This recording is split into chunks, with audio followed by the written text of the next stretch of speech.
يحدث أنك لا تعرف كيف تصاغ المشاعر على هيئة كلمة حانية لا تجرح.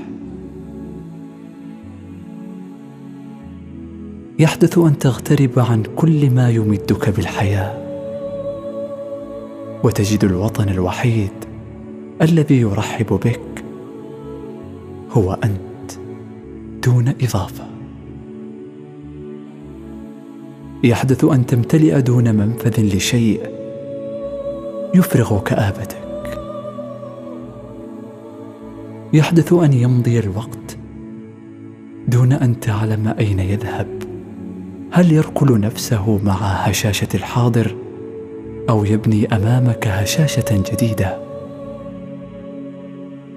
يحدث أن تتوقع كل شيء، تقول لمن حولك لا شيء، وبراكين الكون تقبع فيك. يحدث أن تتمنى أن تنام دون زيارة المقابر التي توأد فيها كل ليلة أجزاء من حلم لم يكتمل يوما.